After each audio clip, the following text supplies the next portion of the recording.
திருத்தணி வீட்டுக்குள்ளே ஒரு தீபம் தெரியுமே சண்முகா, தீபம் தெரியுமே சண்முகா, உன் பாதம் தெரியுமே சண்முகா.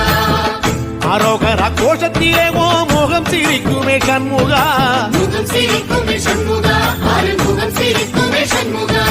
சித்திர நாளிலும் சண்முகா, கந்த உற்சவ நாளிலும் சண்முகா, நாளுங்கிழமையும் சண்முகா, ஒரு உண்மையை சொல்லவா சண்முகா. ஆறுபடையிலும் ஆறு காலத்திலும் பூச நடக்குமே சண்முகா, பூச நடக்குமே சண்முகா, நல்ல பூச நடக்குமே சண்முகா. விண்ணும் மண்ணும் கடகடக்க, காத்தும் புயலும் கடகடக்க, வாரா வாரா மலையேறி வேலையா. மேலும் மயிலும் பரபரக்க, காடும் மலையும் கடகடக்க, வாரா வாரா வரிசையிலே முருகையா. தமிழருக்கு முப்பாட்ட முருகத்தா, இந்த முப்பாட்ட எங்களுக்கு தலைவர்தா. காட்டுக்குள்ள நடமாடி, நாட்டுக்குள்ள வீட்டுக்குள்ள வந்த இந்த